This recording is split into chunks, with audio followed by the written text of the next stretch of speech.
Voilà, bonjour à tous. Heureux d'être là ce matin avec vous, partager ces temps. Merci à votre pasteur pour l'invitation. Je suis très content de découvrir l'église de Montpellier-la-Mosson.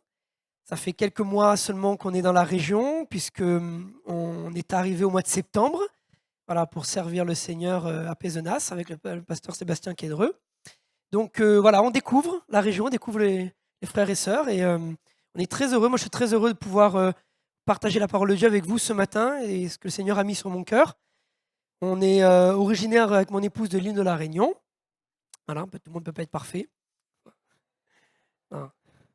Mais on s'en approche à la Réunion, c'est de la perfection. Non, voilà, on est très heureux vraiment d'être là avec vous et très heureux de pouvoir partager la parole de Dieu. C'est vraiment une joie. Et je voudrais ce matin vraiment mettre en tout cas l'accent sur ce que Dieu a mis sur mon cœur. Et le titre de mon message, je vous le donnerai dans quelques instants, mais je voudrais déjà qu'on ouvre nos Bibles dans l'Épître aux Romains au chapitre 5, au verset 1er.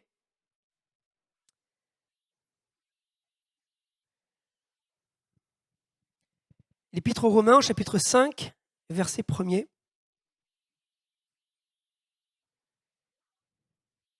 On va lire jusqu'au verset 11.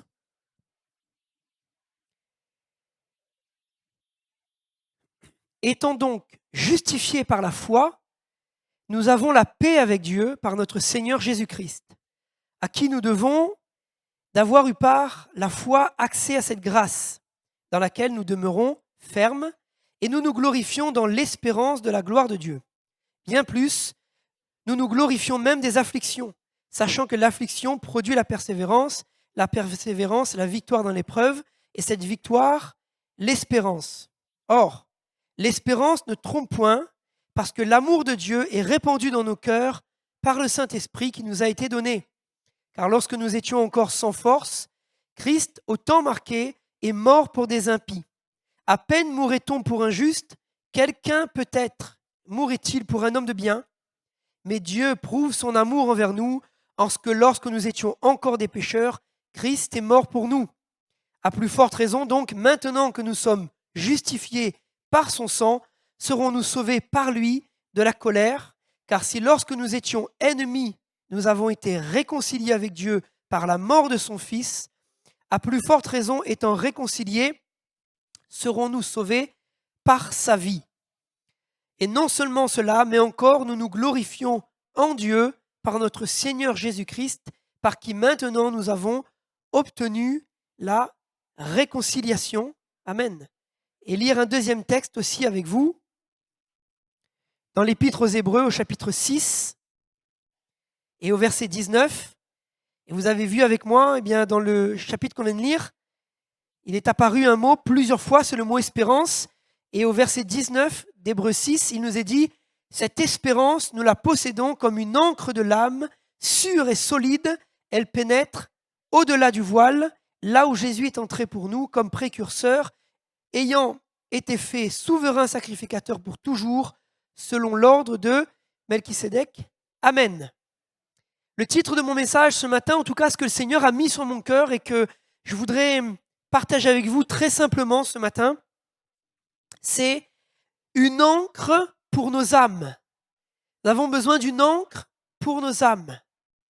Je crois que, et ça nous l'a été rappelé ce matin au travers de plusieurs prières, je bénis le Seigneur parce que je crois que le Saint-Esprit conduit et le Saint-Esprit est à l'œuvre ce matin encore.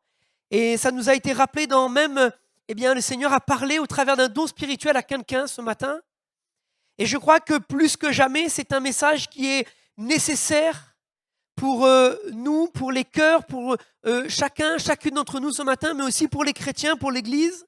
C'est un message, je crois, qui, à mon avis, est nécessaire pour les vies, pour nos vies, à cause des temps dans lesquels nous sommes et ce que nous traversons, oui ou non? Je pense que si vous êtes comme moi et si vous ne vivez pas au fond d'une grotte, et je pense que ce n'est pas le cas, mais vous serez d'accord avec moi pour dire que les temps dans lesquels nous sommes sont des temps troublés, agités, des temps où le cœur de l'homme et le cœur même parfois des enfants de Dieu, soyons honnêtes ce matin, peut être troublé, oui ou non?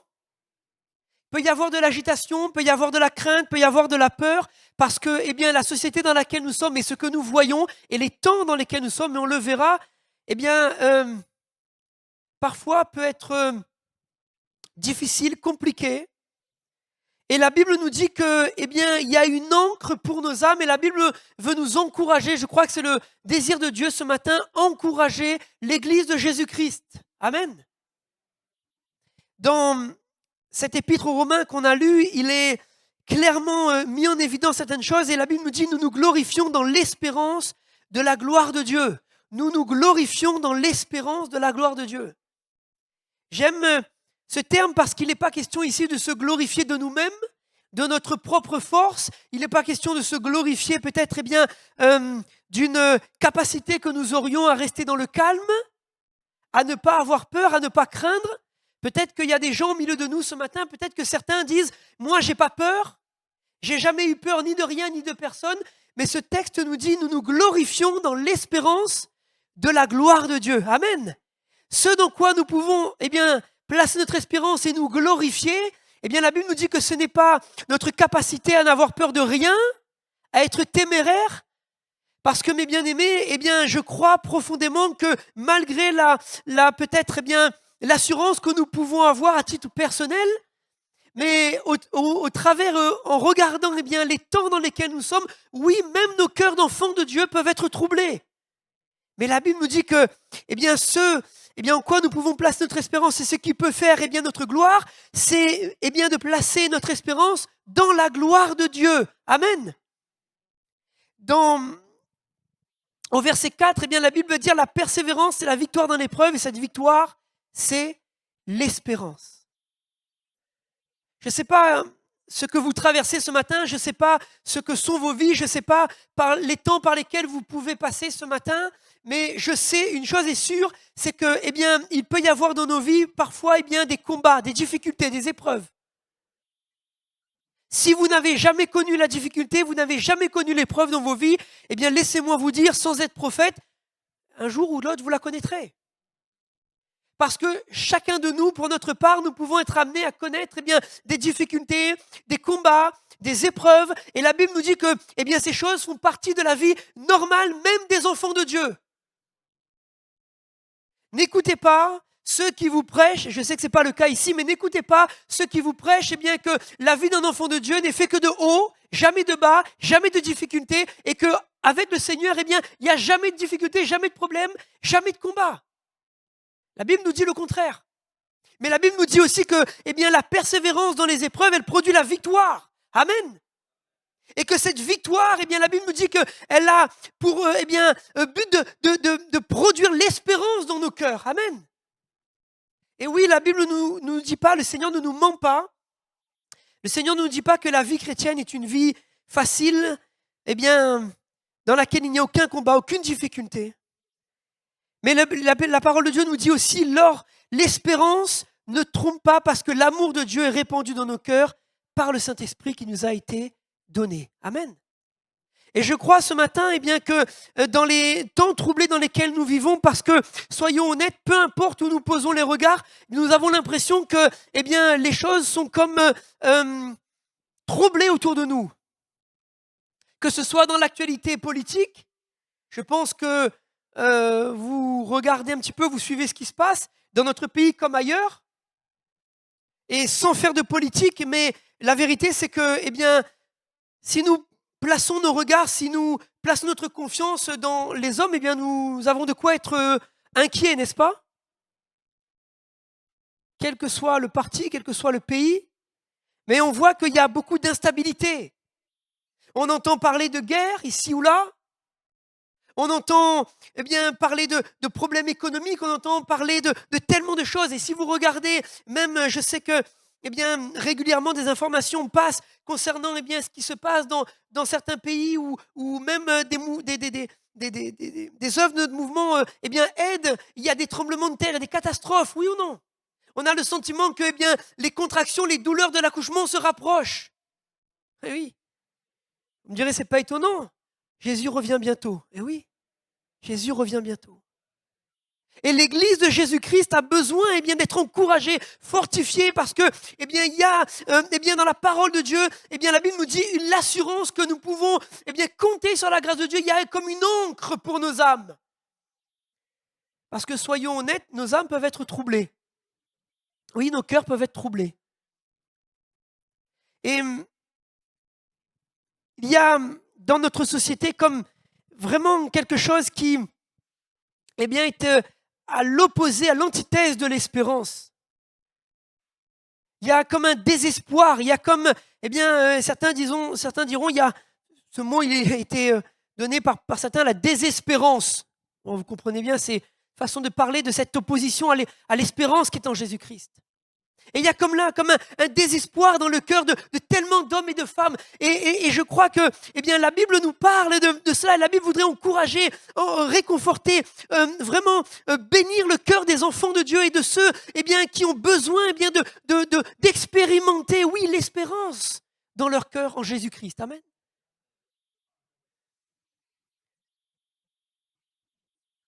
Je disais, cette différence, ce contraste entre ce que Dieu veut placer dans le cœur et ce que nous voyons dans la société.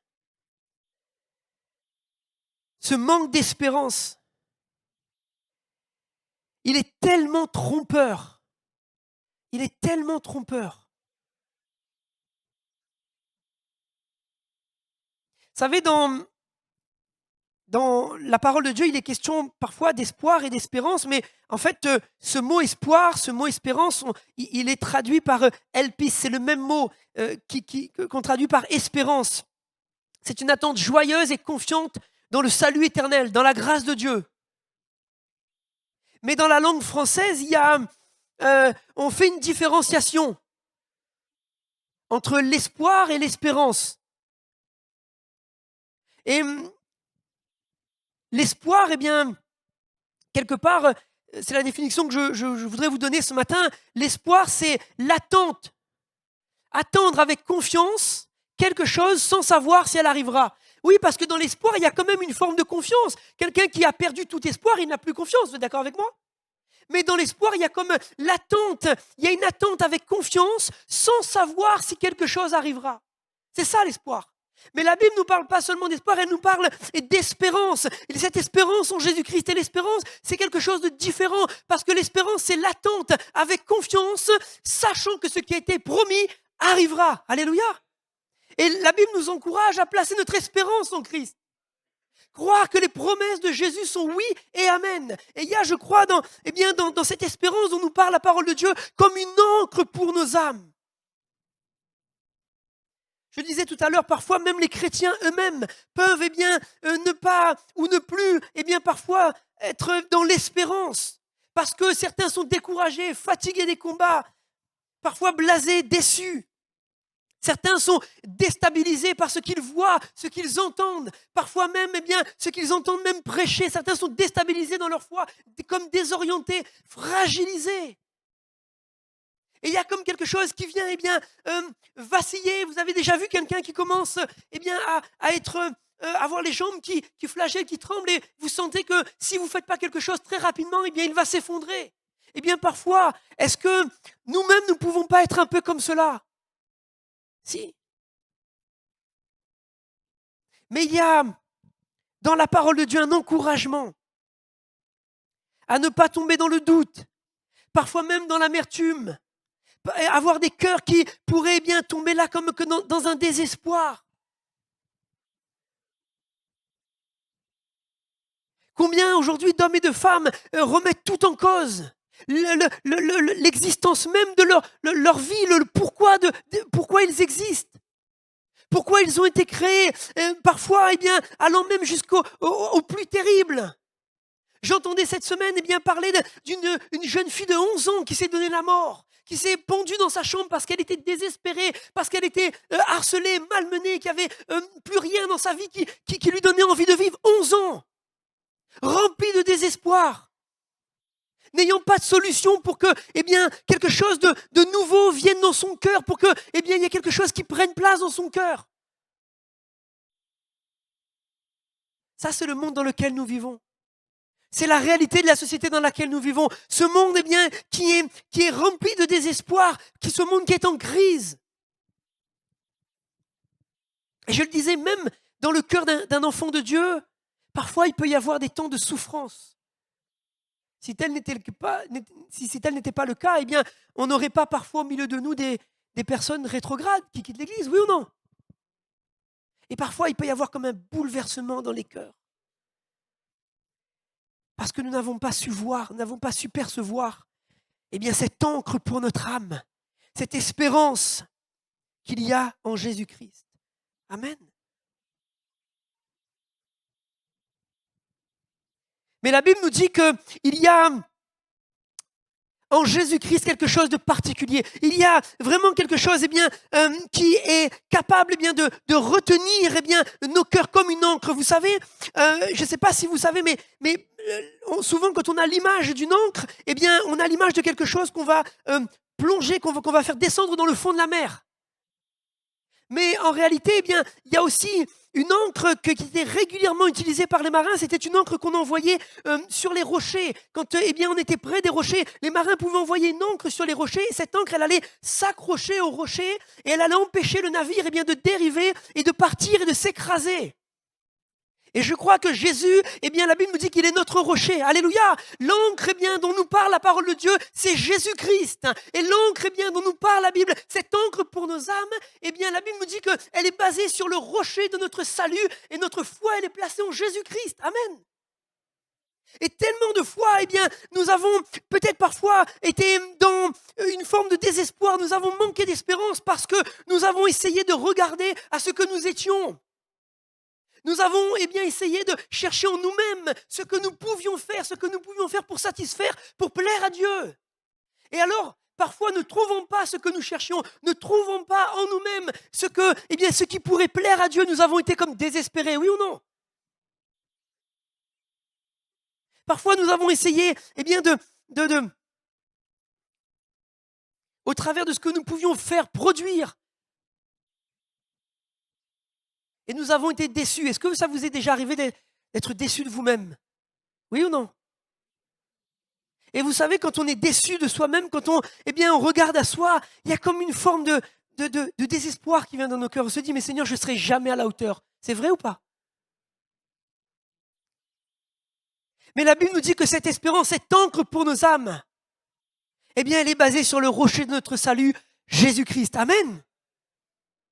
Et il y a tellement, et c'est vrai, parfois on a tellement mis l'accent sur ce que nous avions à faire, nous avions à produire pour que le Seigneur soit fier de nous. Mais bien aimé, la Bible nous dit que Jésus a tout accompli à la croix pour nous. Qu'il est notre encre, qu'il est notre espérance et que notre vie, elle est fondée sur lui. Et Dieu ne nous aime pas pour ce que nous serions capables de faire. Dieu nous aime parce que son amour est merveilleux pour nous, parce que c'est un Dieu de grâce. Et cela, ce matin, ça doit être comme une encre sur nos vies, une encre pour nos vies, une encre qui doit être jetée, non pas dans le fond, mais une encre qui doit être jetée sur le rocher de notre salut, Jésus-Christ. Et chaque fois que nous avons comme le sentiment que nous n'arrivons pas à satisfaire aux exigences de Dieu, jetons notre encre sur le rocher de notre salut, celui qui a tout accompli à la croix pour nous, celui qui a payé notre dette et qui a inscrit notre nom dans le livre de vie, Jésus-Christ le juste. Amen. Alléluia. Et croyez-moi, je crois que cette encre jetée au bon endroit, elle règle bien des choses dans nos vies. Oh, ce n'est pas un prétexte pour vivre et faire n'importe quoi, parce que la Bible nous dit que nous devons marcher selon la parole de Dieu. Mais quand bien même, comme des enfants, nous n'aurions pas été capables de manifester tout ce que Dieu attend de nous. Mais je crois que dans son amour et sa grâce, Dieu nous appelle à jeter l'encre sur le rocher de notre salut. Parce que la Bible nous dit que Christ à la croix a satisfait la justice de Dieu. Amen. Alléluia. Oui, le Seigneur ne nous a pas seulement convaincus de péché, mais de justice aussi. La justice, c'est ce qu'il a payé pour nous. Et que oui, ceux qui n'ont pas voulu de sa grâce, seront condamnés. Mais cette justice, elle a été manifestée à la croix pour nous, au travers de Jésus-Christ.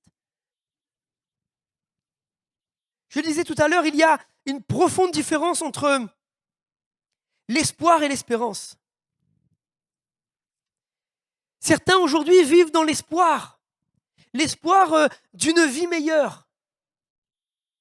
Oh, espérons, plaise à Dieu que dans quelque temps ça se calme, que les choses reviennent à la normale, que le monde s'apaise. Oh, et il y a comme l'espoir que, avec cette vie ici-bas, les choses eh bien, vont se calmer, les choses vont redevenir, et il y a comme un espoir, c'est-à-dire, eh bien, comme une confiance placée parfois dans l'homme, parfois dans toutes sortes de choses, dans l'ésotérisme, dans l'occultisme, et il y a comme un espoir que les choses s'apaisent, mais cet espoir, eh bien, elle est concernant les choses d'ici-bas. Mais l'espérance d'un chrétien, l'espérance d'un enfant de Dieu, elle dépasse les choses de cette terre, mes bien-aimés, elle est là-haut dans le ciel, amen. Qu'est-ce qui permet à l'Église, eh bien, ce matin, d'être dans la joie, de louer le Seigneur? Il y avait un don spirituel ce matin qui était pour quelqu'un et qui encourageait quelqu'un à regarder au Seigneur. Et il dit, mais tu comprends pas pourquoi ces gens sont comme ça ce matin. Mais l'espérance qui est dans le cœur des chrétiens, c'est parce qu'un jour nous serons avec Jésus-Christ. Amen. Et l'Église peut s'accrocher, l'Église peut eh bien, prendre cette encre eh bien, pour son âme, en ce que eh bien, la vie ne s'arrête pas ici-bas. Dans le Hébreu chapitre... Non, c'est 1 Corinthiens 15, 19. Si c'est donc dans cette vie seulement que nous espérons en Christ, nous sommes les plus malheureux de tous les hommes, nous dit la Bible. Mais notre espérance, elle ne s'arrête pas à cette terre, elle regarde à Jésus qui est dans le ciel. Amen. Rappelez-vous de cet ange qui va poser la question d'ici, mais pourquoi regardez-vous en bas celui qui est monté au ciel? Il est là-haut, il est ressuscité. Alléluia. Il y a quelques jours, mon petit garçon m'a dit, quand tu dis Alléluia, quelqu'un lui a dit ça dans son école, il va dans une école privée catholique, et quelqu'un lui a dit, un enfant, je crois, lui a dit, mais si tu dis Alléluia, alors je ne sais pas parce qu'ils vont chercher ça, des fois c'est les parents tellement, mais quand tu dis Alléluia, c'est que tu es content que Jésus soit mort. Alors, je lui ai posé la question, je lui ai dit, tu en penses quoi, toi? Et il m'a dit, mais moi je pense que oui, je suis content que Jésus est mort parce qu'il est mort pour moi, mais je suis content parce qu'il est ressuscité. Alléluia. Eh oui. Et notre espérance, elle ne s'arrête pas ici-bas, notre Jésus, il est ressuscité. Amen. L'encre de nos âmes, elle n'est pas au fond du tombeau, l'encre de nos âmes, elle est sur le rocher de notre salut, et notre rocher, il est à la droite du Père. Gloire au Seigneur. Amen. Et des fois, eh bien, et je m'inclus dedans, parfois, des fois, nous marchons, eh bien, avec, nous voulons l'encre et nous aimons l'encre qui est notre Seigneur Jésus, mais est-ce que nous la regardons là où elle est au bon endroit? Il y a une différence entre l'espoir et l'espérance. L'espérance des enfants de Dieu, c'est attendre avec confiance, avec l'assurance que les promesses de Dieu se réaliseront. Alléluia! Les promesses de Dieu sont oui et amen. Il y a une encre pour nos âmes. L'espoir peut rester vague, peut rester comme une illusion pour nos cœurs, mais l'espérance, c'est la conviction que Jésus reviendra et qu'il nous prendra avec lui. Gloire au Seigneur. Et oui, la Bible nous dit que la foi et l'espérance vont de pair. La foi et l'espérance vont de pair. Nous avons placé notre foi en Jésus-Christ. Oui, nous ne l'avons pas vu de nos yeux. Mais le Saint-Esprit est venu un jour convaincre nos cœurs qu'en Jésus-Christ, il y avait une espérance. Amen. Et pour la plupart d'entre nous ce matin, nous pouvons le dire, nous avons vu ce que nous étions et ce que nous sommes maintenant. Et quand je regarde à ce que j'étais, je ne sais pas pour vous, peut-être vous étiez mieux que moi, mais moi quand je regarde à ce que j'étais et ce que je suis aujourd'hui et ce que Dieu veut faire de moi, je me dis Seigneur, il y a encore du chemin, mais il y a de l'espérance. Amen. Amen. Parce que quand je vois ce que j'étais et je vois ce que je suis aujourd'hui, je me dis Seigneur, tu as déjà fait de grandes choses. Elles sont merveilleuses, tes œuvres.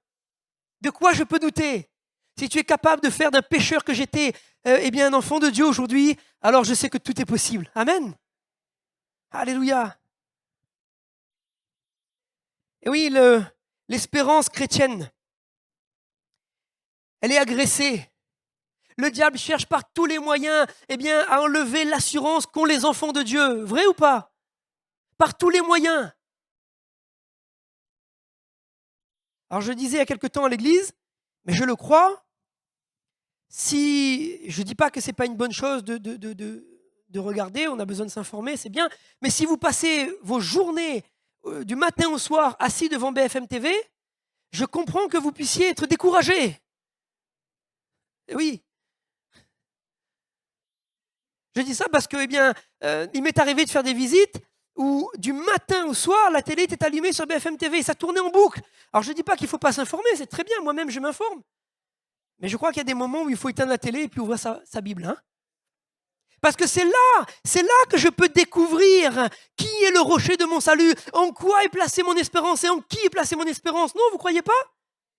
Je crois que l'espérance des enfants de Dieu, eh bien, elle peut tourner ses regards quand, eh bien, nous tournons nos regards vers le Seigneur Jésus.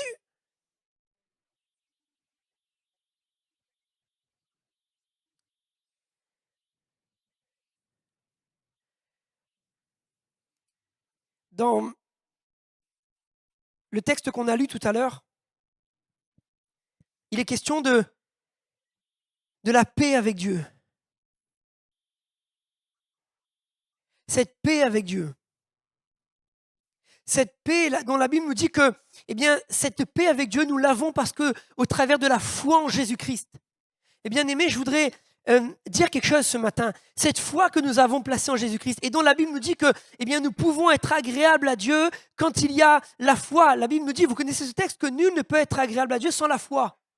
Mais cette foi dont nous parle le texte, c'est pas, eh bien, quand parfois nous pouvons peut-être être dans la crainte, dans le doute, parce que sinon, eh bien, nous ferions porter, eh bien, le poids parfois de nos craintes sur les épaules des gens, vous comprenez? La Bible nous dit que, eh bien, cette foi que nous avons placée en Jésus, elle nous amène à faire la paix avec lui. Cette foi en Jésus-Christ, en l'œuvre de Jésus-Christ à la croix, eh bien, la Bible nous dit qu'elle devient pour nous comme une encre pour nos âmes. Elle devient l'espérance que, eh bien, ce qui a été manifesté à la croix pour nous, nous assure que nous sommes sauvés. Alléluia. Et parfois dans nos vies, il peut nous arriver, oui, eh bien, de douter. Il peut nous arriver que, eh bien, nous soyons comme remplis tout d'un coup, eh bien, de sentiments là qui nous agitent, qui, eh bien, viennent, eh bien, nous déstabiliser. Vous connaissez, il y a un homme dans la parole de Dieu qui, eh bien, à un moment donné, était sur un bateau et la tempête est venue, l'apôtre Paul. Et la Bible nous dit qu'ils ont été pris dans des flots absolument terribles, à tel point que les marins qui étaient là, eh bien, pensaient même ne pas avoir la vie sauve. Leur esprit était envahi de doute, de crainte, de peur. Ils étaient déstabilisés. Mais l'apôtre Paul, lui, la Bible nous dit qu'il avait reçu une parole.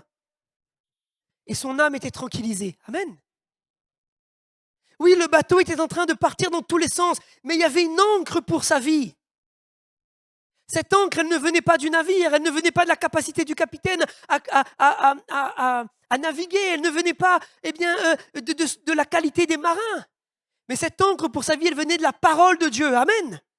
Et je crois que, eh bien, nous avons besoin dans nos vies d'expérimenter des paroles précises de Dieu pour nos vies qui seront comme des ancres pour nos âmes. Alléluia.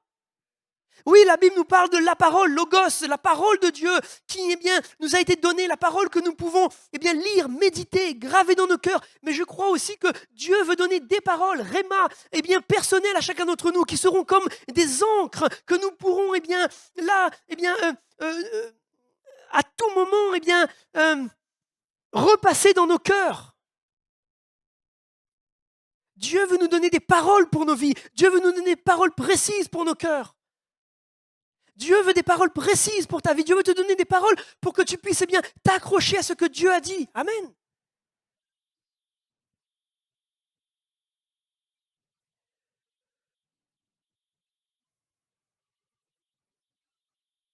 Hébreux 2:1.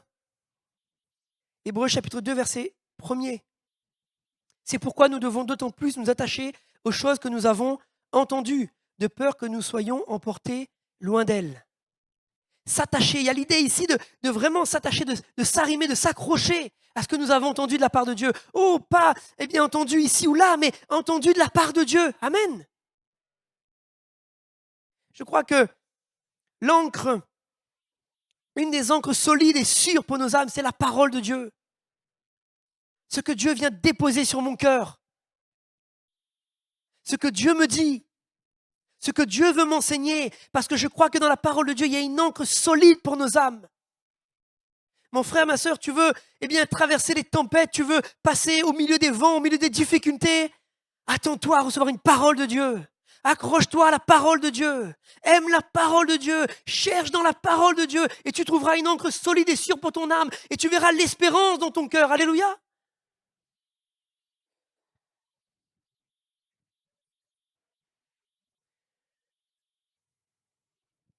Connaissez le témoignage de Job. Job dira dans le chapitre 7 et verset 6, « Mes jours sont plus rapides que la navette du tisserand, ils s'évanouissent, plus d'espérance. » Son âme était abattue, son âme était fatiguée, découragée. Il dira même de la part de l'Éternel, « Il m'a brisé de toutes parts et je m'en vais. Il a arraché mon espérance comme un arbre. » Lui qui était un homme, eh bien la Bible nous montre qu'il était planté, établi avec Dieu. Et quand Dieu parle de lui, eh bien il dit, « Mais tu vois mon serviteur Job, il n'y en a pas de comme lui. » C'est vrai ou pas?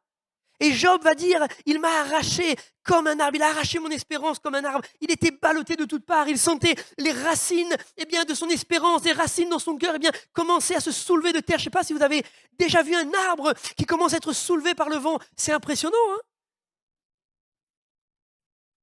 On a toujours l'image que eh bien, cet arbre qui est là, rien ne peut le faire bouger. Et parfois, il y a des moments dans nos vies, eh bien, les racines, eh bien, on a l'impression elles sortent de terre. Oh, ce n'est pas le feuillage touffu qui fait tenir l'arbre en place. Hein. Vous savez, des fois, on regarde au feuillage, on regarde à l'apparence, mais c'est les racines qui font tenir l'arbre. On a besoin de racines avec le Seigneur. On a besoin de faire nos racines avec Dieu. L'apparence, laissons-le aux hommes. Les feuillages, les feuilles, laissons-les aux hommes. Mais cherchons les racines. Et Job avait des racines profondes et Dieu le savait. Et en éprouvant Job, Dieu connaissait les racines de Job. Et je crois même que dans l'épreuve, écoutez-moi bien, parce qu'on l'a lu tout à l'heure dans Romains, eh bien, chapitre 5, verset 4. Bien plus, nous glorifions même des afflictions, sachant que l'affliction produit la persévérance, et la persévérance, la victoire dans l'épreuve, et cette victoire, l'espérance. Alléluia! Dans l'épreuve que Job a vécue, Dieu a même étendu ses racines. Amen! Afin que cet homme ne soit pas déraciné, mais qu'au contraire, eh bien, parce que le diable fait une œuvre qui le trompe, eh bien, ses racines ont été affermies. Les racines de Job ont été affermies dans la foi et son espérance en Christ. Lui qui dira même, il m'a arraché mon espérance comme un arbre, eh bien, au contraire, Dieu a affermi les racines de son espérance. Gloire au Seigneur. Mon frère, ma soeur, peut-être que tu traverses des temps difficiles, peut-être dans ton foyer, peut-être dans ton travail, peut-être avec tes enfants, mais laisse-moi te dire que ton espérance est en Christ et malgré ce par quoi tu peux passer, Dieu est en train de faire tes racines. Alléluia.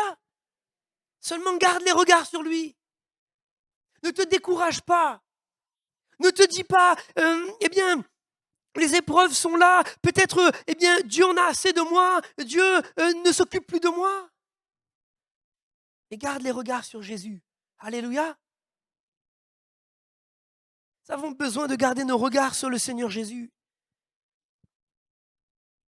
Job dira même, mon espérance, où donc est-elle? Mon espérance, qui peut la voir? Mais le Seigneur, lui, voyait les racines. Alléluia. Si les hommes ne la voyaient pas, Dieu la voyait. Mon frère, ma sœur, Dieu a une espérance. L'espérance, elle est en Jésus-Christ. Et il y a une espérance dans ta vie. Et Dieu veut eh bien, venir eh bien, vraiment faire croître encore cette espérance dans ton cœur. Je disais tout à l'heure, la foi et l'espérance, eh bien, ce sont des choses qui marchent ensemble.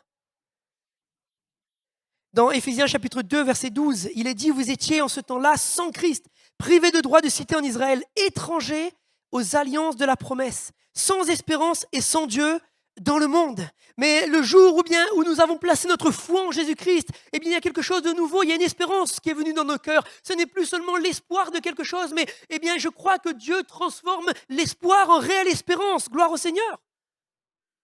Et que nos cœurs puissent eh bien, vraiment ce matin considérer ces choses. Et je veux avancer pour ne pas être trop long, mais l'espérance de Dieu, eh bien, elle est produite par la grâce de Dieu. Ce n'est pas par nos forces que nous pouvons eh bien, manifester l'espérance, mais l'espérance, elle est manifestée dans la grâce de Dieu.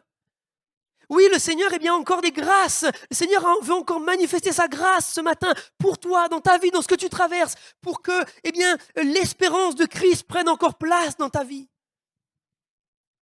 Étant donc justifiés, on l'a lu, par la foi, nous avons la paix avec Dieu par notre Seigneur Jésus-Christ, à qui nous devons d'avoir eu part à la foi, par la foi, par Jésus-Christ, à qui nous devons d'avoir eu par la foi accès à cette grâce. C'est une grâce de Dieu, la foi.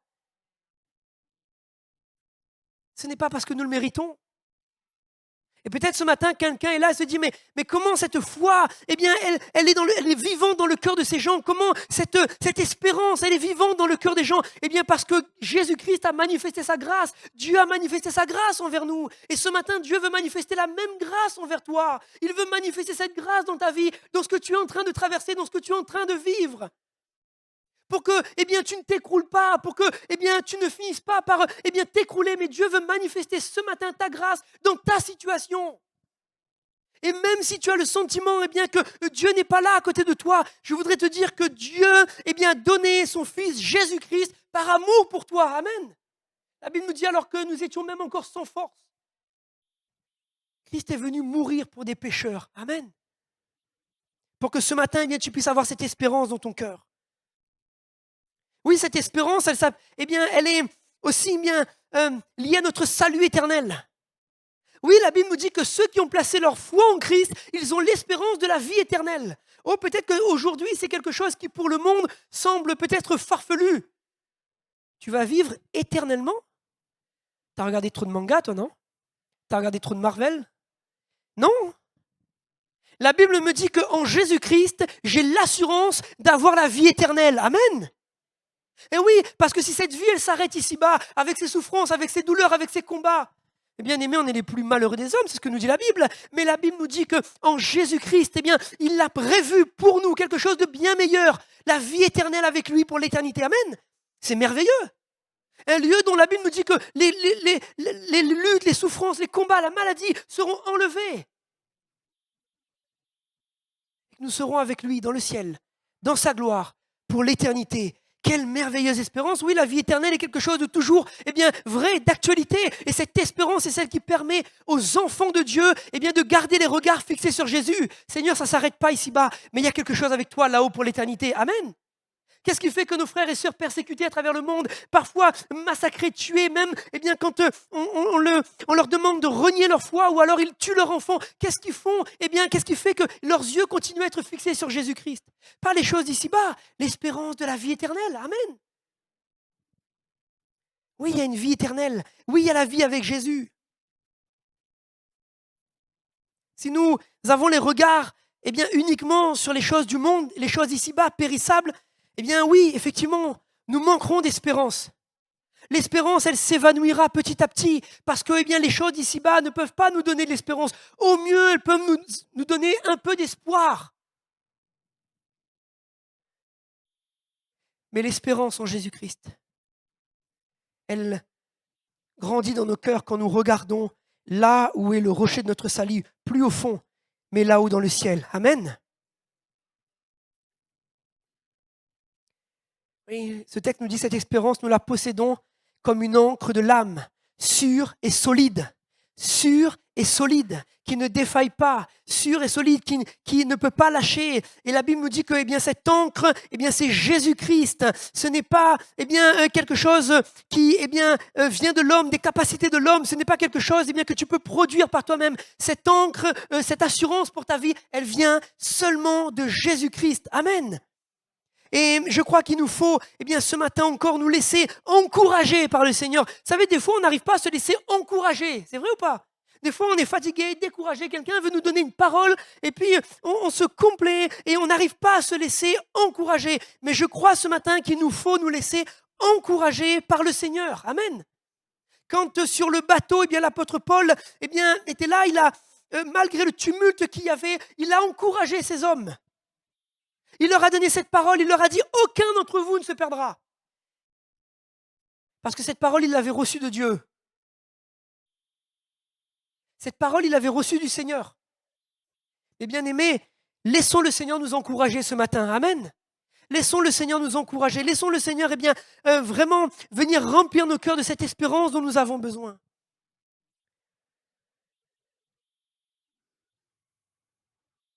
Parfois, il peut y avoir des mauvais choix que nous avons faits. Parfois, notre manque d'assurance peut être l'objet de mauvais choix. Mais même là, je crois que Dieu est fidèle, Dieu est bon, Dieu est juste pour voir le cœur, l'âme de ceux qui sont affligés, qui s'approchent de Dieu, qui réclament la grâce de Dieu, le secours de Dieu. Et la Bible nous dit que, eh bien, en Jésus-Christ, nous avons auprès du Père un avocat. Amen. Je crois que si quelqu'un ce matin est venu dans ce lieu, peut-être fatigué, découragé, peut-être même accablé par le poids du péché, je crois qu'il y a une espérance en Jésus-Christ ce matin. Il y a vraiment une espérance en Jésus-Christ ce matin. Tu peux t'approcher de Dieu, tu peux regarder à lui, tu peux crier à lui. Tu peux vraiment t'attendre à ce que le Seigneur, eh bien, ce matin, vienne faire quelque chose de nouveau, de frais dans ton cœur. Que tu puisses repartir de ce lieu avec une espérance dans ton cœur. Quelque chose, eh bien, qui vient de la part de Dieu. Amen. Comme une encre pour ton âme. Voilà que les vents se sont levés et que, eh bien, l'encre n'était plus là. Mais je crois ce matin que tu peux, eh bien, faire le choix de jeter une encre sur le rocher de ton salut ce matin. Alléluia. Alors peut-être je voudrais terminer là, ne pas aller trop loin. Il y aurait beaucoup de choses à dire, mais je voudrais m'arrêter là. Et terminer avec ce texte dans Hébreux 10. Hébreux 10, 35. Et je voudrais terminer avec ça et puis prendre le temps ce matin de prier et de vous encourager. Hébreux 10, 35 dit « N'abandonnez donc pas votre assurance à laquelle est attachée une grande rémunération. » N'abandonnez donc pas votre assurance à laquelle est attachée une grande rémunération, car vous avez besoin de persévérance afin qu'après avoir accompli la volonté de Dieu, vous obteniez ce qui vous est promis. Amen. On peut se tenir dans la présence de Dieu quelques instants. Peut-être, je ne sais pas si le pianiste peut venir, si les musiciens ont prévu un chant. Mais peut-être qu'on peut se tenir là quelques instants dans la présence de Dieu ce matin. Peut-être ce matin, tu es venu dans ce lieu découragé, fatigué. Tu es venu dans ce lieu peut-être, criant Dieu, demandant au Seigneur, mais dans ma vie, Seigneur, comment les choses peuvent être manifestées à nouveau de manière différente, Seigneur. Peut-être que ce matin, tu avais besoin d'être encouragé par le Seigneur. Tu avais besoin de trouver en Jésus-Christ une espérance nouvelle. Une encre pour ton âme, parce que peut-être quelqu'un ce matin était sur le point de dire « Seigneur, j'en peux plus, je suis fatigué, épuisé, découragé par les combats, découragé parce que je vis à la maison, découragé parce que je vis au travail, découragé parce que je vis avec mes enfants, avec mon mari. » Peut-être bien ce matin, tu as besoin d'être encouragé par le Seigneur. Et le Seigneur te dit ce matin, il y a une espérance en moi. Je suis le rocher. Ce matin, jette l'encre. Jette cette encre pour ton âme. Elle n'est pas dans tes capacités, elle n'est pas dans tes forces, elle n'est pas dans ce que tu es capable de produire ce matin. Et quand bien même tu n'aurais pas été capable de produire ce que tu aurais voulu. Mais Jésus te dit, jette l'encre sur le rocher de ton salut, sur Jésus ce matin. Crie à lui, appelle-le, cherche sa grâce. Et la Bible nous dit que ceux qui cherchent, Dieu, il le trouve. Alléluia. Peut-être quelqu'un ce matin a besoin qu'on prie. Peut-être que tu as besoin qu'on prie pour toi. Là où tu es, simplement, nos têtes sont baissées. On est dans la présence de Dieu. Peut-être que tu as besoin vraiment de laisser le Saint-Esprit ce matin te faire du bien, renouveler en toi cette parole que Dieu t'a donnée un jour, qu'il était ton espérance, qu'il était ton rocher. Tu as peut-être besoin ce matin de laisser la parole de Dieu, le Saint-Esprit renouveler en toi cette parole. Là où tu es, simplement lève ta main à ta place, on va prier pour toi. Là où tu es, simplement devant le Seigneur. Nos têtes sont baissées, nos yeux sont fermés. Là où tu es, Amen, Amen. Le Seigneur a vu vos mains. Alléluia, Amen. Vous pouvez les baisser, le Seigneur a vu vos mains. S'il y a quelqu'un encore qui a besoin, là où tu es, lève ta main, on va prier pour toi. Amen. Alléluia, Jésus. Amen. Confie-toi en l'Éternel ce matin. Merci, oui, Seigneur. tout autour de toi est en train de se détruire. Tout autour de toi est en train de s'écrouler.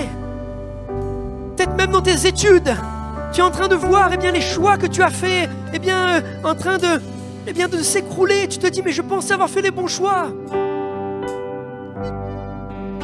Tu te dis, je suis à deux doigts de désespérer. Mais Dieu te dit ce matin, je suis le rocher. Jette l'encre. Fais-moi confiance. Et je te montrerai que tu n'as rien à craindre avec moi. Que tu ne couleras pas, je ne t'abandonnerai pas. Alléluia. Seigneur, je te prie ce matin pour les mains qui se sont levées. Je te prie, Seigneur, pour nos bien-aimés ce matin. Je te prie pour ceux qui s'attendent à toi, qui ont besoin de ta grâce ce matin encore. Oh, tu vois les encres qui ont été jetées. Tu vois, Seigneur, eh bien, ce qui a été lancé vers toi comme un cri du cœur. Et tu dis, quand un malheureux crie, l'Éternel entend et le délivre de toutes ses détresses. Viens ce matin bénir nos bien-aimés. Viens les encourager, les fortifier. Viens prendre soin d'eux encore. Viens, Seigneur. Viens dans leur cœur les renouveler par le Saint-Esprit ce matin. Qu'ils puissent sortir de ta maison. Fortifiés. Encouragés avec l'assurance. Seigneur, que tu es là. Et que oui, les vagues, les flots ne les emporteront pas, mais que tu leur ancres. Et qu'en toi, il y a de l'espoir, Seigneur Jésus. Alléluia, Seigneur, merci. Peut-être quelqu'un ce matin, tu as besoin bien de tourner tes regards vers Jésus. Il n'y a aucun espoir dans ta vie. Il n'y a aucune ancre à laquelle se raccrocher. Tu as le sentiment d'être seul et que rien autour de toi n'est sûr.